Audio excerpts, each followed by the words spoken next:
चलिए, good morning.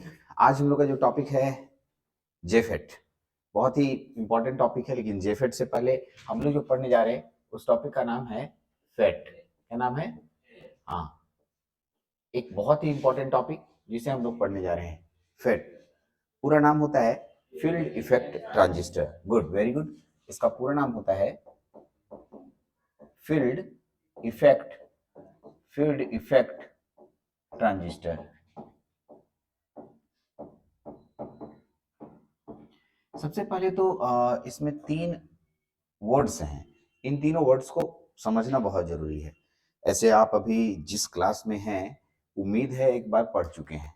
अगर नहीं पढ़े हैं तो दोबारा पढ़ने का मौका मिल रहा है। हो सकता है आने वाले सेमेस्टरों में फिर मिल जाए एक बार, क्योंकि ये सब टॉपिक इतना प्राइम टॉपिक कहलाता है जो कभी पीछा नहीं छूटेगा। हाँ, इस बात का गारंटी जरूर है कि जो थर्ड सेमेस्टर पिछले सेमेस्टर में आप पढ़े हैं उसके अनुसार से अभी जानकारी आपको काफी हद तक ज्यादा मिलेगी। वो पढ़ते पढ़ते आपको खुद पता चल जाएगा। ठीक, पिछले वाले सेमेस्टरों में जो पढ़े होंगे उसमें मैं ऊपर ऊपर बेसिक बेसिक पढ़ा दिया, जो बच्चे जैसे थे तो बच्चे जैसे ही पढ़ाया। अब थोड़ा बड़ा टॉपिक, तो कुछ नए चीजें जानेंगे, अच्छे से जानेंगे, ढंग से जानेंगे। ठीक, तो हमारा टॉपिक है फील्ड इफेक्ट ट्रांजिस्टर। क्योंकि हम लोगों ने बीजेटी पढ़ रखा है, बहुत अच्छे से बीजेटी पढ़ा है। बीजेटी बहुत बेहतरीन तरीके से हम लोगों ने पढ़ा है, क्योंकि यहाँ तक आप, ठीक है, बाइसिंग तक पढ़ चुके हैं। ठीक, ओके। बहुत कम वो लोगों को बाइसिंग पढ़वाया जाता है। इलेक्ट्रॉनिक्स वाले को तो, आप इलेक्ट्रिकल है और इलेक्ट्रॉनिक्स में विडंबना ये है कि उन लोग को बाइसिंग पढ़ाया ही नहीं जाता है, जबकि इलेक्ट्रॉनिक्स को बाइसिंग पढ़ाना चाहिए और आपको नहीं पढ़ाना चाहिए। लेकिन बनाने वाले क्या करें, उल्टा बनाते हैं। बनाए तो ठीक है, खैर छोड़िए।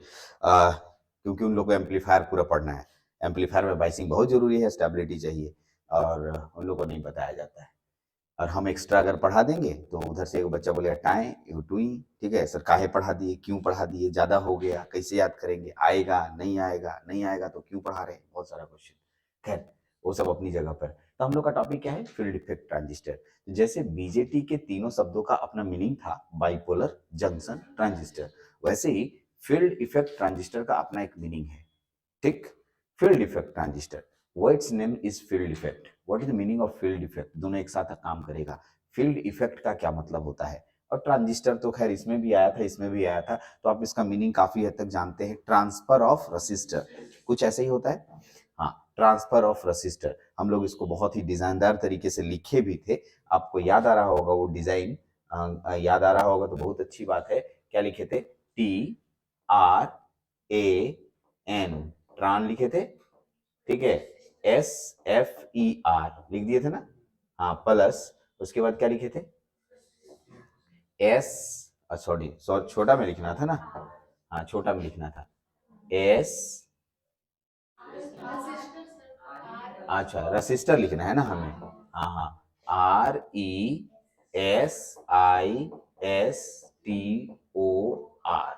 कुछ ऐसे ही आ रहा है।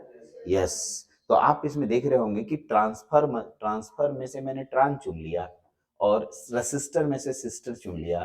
तो दोनों को कंबाइन करने के बाद आपके पास वही टर्म बनता है जो ऊपर लिखा है, जिसका नाम है ट्रांसिस्टर, है ना।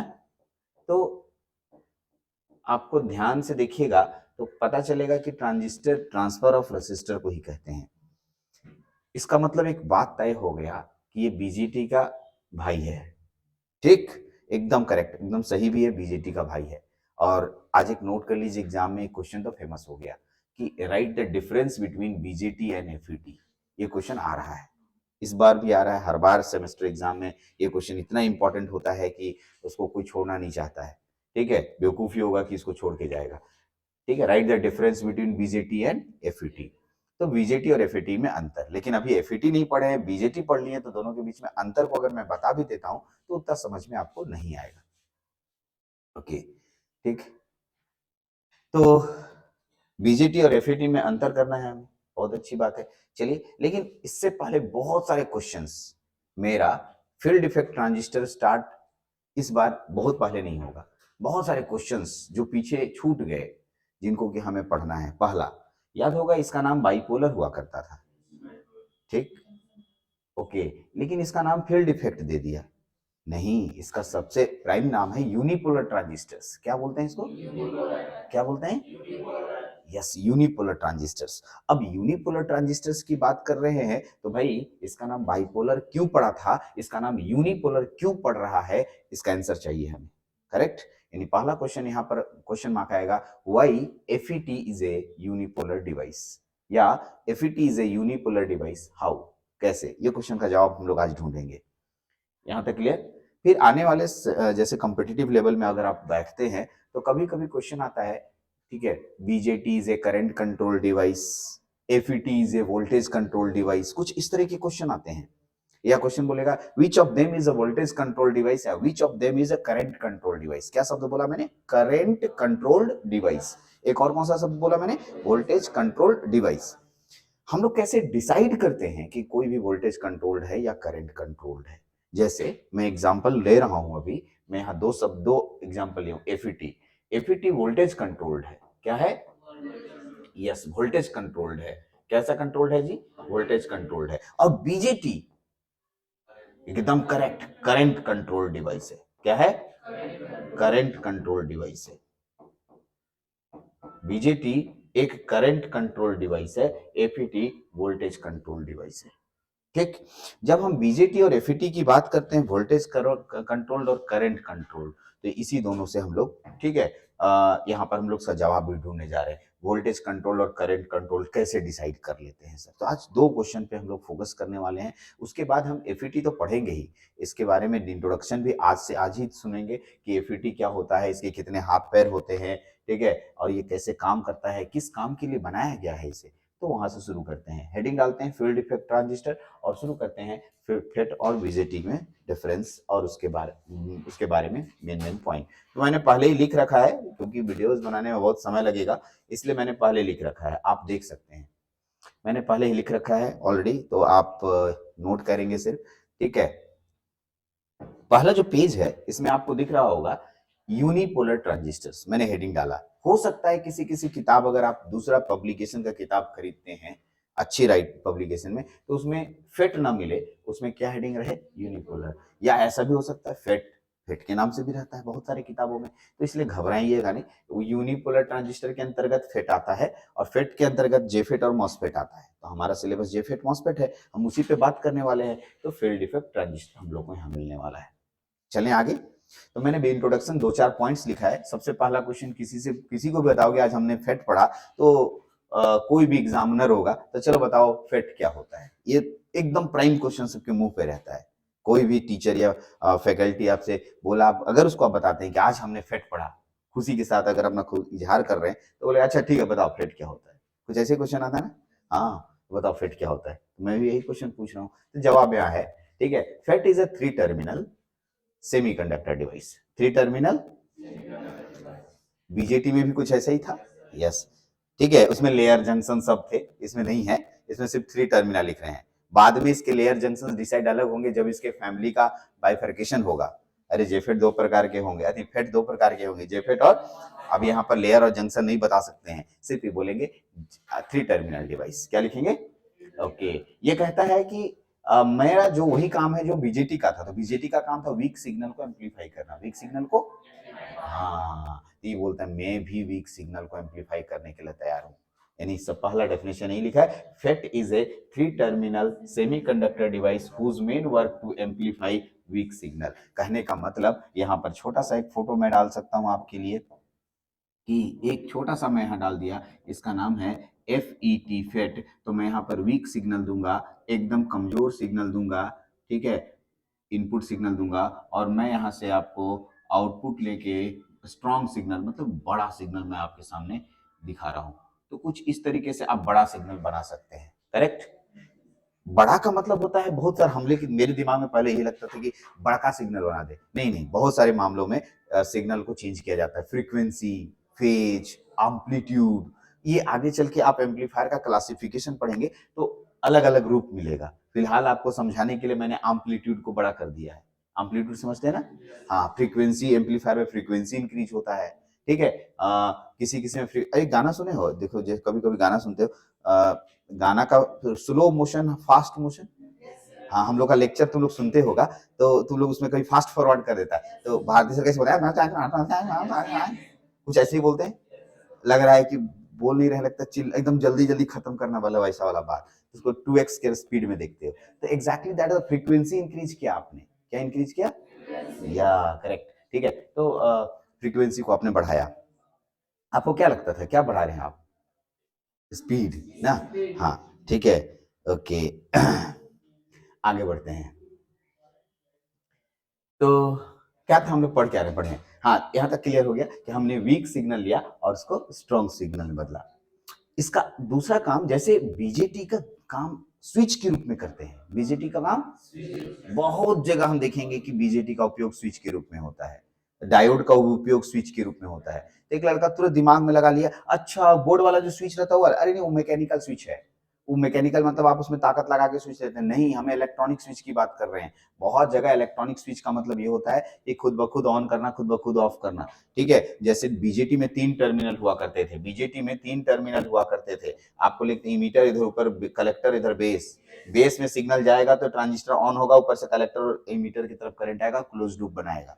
ये तो इसमें सिग्नल कहां से आएगा, इधर कोई ना कोई बैटरी बैटरी जोड़ देंगे या बल्ब वल्ब जोड़ देंगे, कुछ भी बहुत सारा तरीका हो सकता है इसे बेस में सिग्नल देना, जिससे ये चालू हो जाएगा तो ऑन स्विच की तरह कहलाएगा। अगर इसमें सिग्नल देना बंद कर देंगे तो ऑफ स्विच की, मतलब ये सर्किट के अंदर ही होगा, अपने आप होगा, मतलब उसमें उस तरह का सेटअप करेंगे कि बनेगा।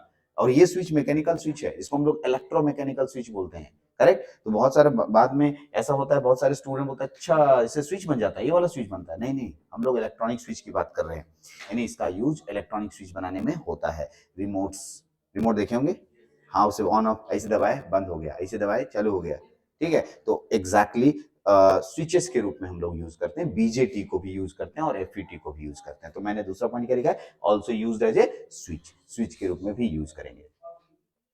इट्स 3 टर्मिनल, इसका कौन कौन सा 3 टर्मिनल, मैंने ऊपर बोला ना 3 टर्मिनल है, इसका 3 टर्मिनल कौन कौन होता है, एक का नाम है ड्रेन, एक का नाम है सोर्स और एक का नाम है गेट, यस करेक्ट। इसके 3 टर्मिनल का नाम होता है ड्रेन, सोर्स और गेट। 3 टर्मिनल कौन कौन होते हैं, ड्रेन, सोर्स और गेट, याद रखिएगा 3 टर्मिनल कौन कौन होते हैं, ड्रेन, सोर्स, गेट। अभी इसी को अगर आप बीजेटी से पढ़ते हुए चल रहे हैं तो बीजेटी के साथ आप इसको मिलाइए, बीजेटी में भी 3 टर्मिनल हुआ करते थे, emitter, base, collector, yes correct, बहुत अच्छा। तो उससे हम लोग रिलेट करेंगे थोड़ी देर में, जैसे कि इसका जो सोर्स है उसकी इमीटर से, इसका जो सोर्स है उसके इमीटर से मैच करेगा, उसका जो काम था उसके काम से मैच करेगा। तो थोड़ा इंतजार कीजिए, उस पर आएंगे तो हम लोग बात करेंगे। फिर अगला पॉइंट है, FET is a voltage control device, एकदम तो इसको रट जाइए, ठीक। पहला बात तो मैं रटने बोल रहा हूँ, रटने इसलिए बोल रहा हूँ कि ये ऑब्जेक्टिव क्वेश्चन में आएगा, यानी एग्जाम में आया तो आप टिक मारेंगे, टिक मारेंगे तो आपका सिलेक्शन होगा, आपका सिलेक्शन होगा तो आपकी नौकरी होगी, आपका नौकरी होगा तो आपका शादी भी होगा। हाँ जी, हाँ शादी proportional to this question, exactly, हाँ सही बात है, ठीक है।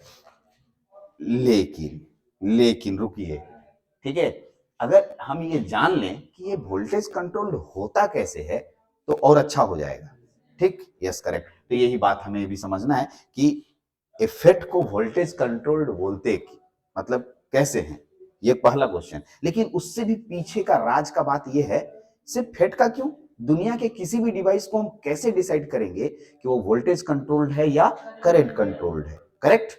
अगर मैं यही मतलब राज की बात ही निकाल लूं कि कैसे डिसाइड कर लेते हैं, दुनिया में कोई भी चीज आएगा तो हम तुरंत पता कर लेंगे, हाई वोल्टेज है कंट्रोल्ड है, नहीं करंट कंट्रोल्ड है, करेक्ट। ये खाली याद कर ले कि फेट एक वोल्टेज कंट्रोल्ड है और इसका कारण ढूंढ लें तो दूसरा डिवाइस आएगा तो फिर उसका ढूंढना पड़ेगा, तो हम क्यों ना सीधे राज की बात, सीधे जड़ पे पहुंच जाए।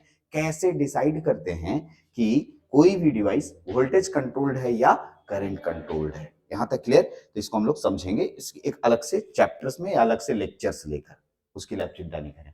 अगला है FET is a unipolar device, ये तो खैर बाइपोलर पढ़ते समय ही बता दिया गया था, लेकिन फिर से क्लास इस चैप्टर में आया तो यहाँ फिर से एक क्वेश्चन बनेगा, ठीक है। फेट एक यूनिपोलर डिवाइस है कैसे, तो मैंने इन दोनों को एक क्वेश्चन फ्रेम कर दिया है, देखिए यहाँ लिखा है, इससे इंपॉर्टेंट क्वेश्चन 2 निकल के आते हैं, एग्जाम पॉइंट ऑफ व्यू से नहीं है, हो सकता है अच्छा एग्जामिनर हो ये दोनों क्वेश्चन दे दे, लेकिन आप लोग के नॉलेज पॉइंट ऑफ व्यू से या कंपटीशन पॉइंट ऑफ व्यू से ये क्वेश्चंस बहुत इंपॉर्टेंट माने रखते हैं। पहला क्वेश्चन क्या है, FET is a voltage control device, how, कैसे, and FET is a unipolar device. How, कैसे कैसे? तो इन दोनों का हम लोग यहाँ पर जवाब ढूंढेंगे, ठीक है, और यही दोनों हम लोग काम करेंगे। करेक्ट। चलिए, तो ये था एक छोटा सा इंट्रोडक्शन, फेट क्या होता है, फेट क्या होता है। चलिए इसको नोट कीजिए, फिर हम आगे बढ़ने का अब नेक्स्ट लेक्चर में हम लोग देखेंगे FET is a voltage control device, यानी किसी को वोल्टेज कंट्रोल्ड या करंट कंट्रोल्ड कैसे डिसाइड करते हैं, उस दूसरे लेक्चर में देखेंगे। चलिए नोट कीजिए। Thank you.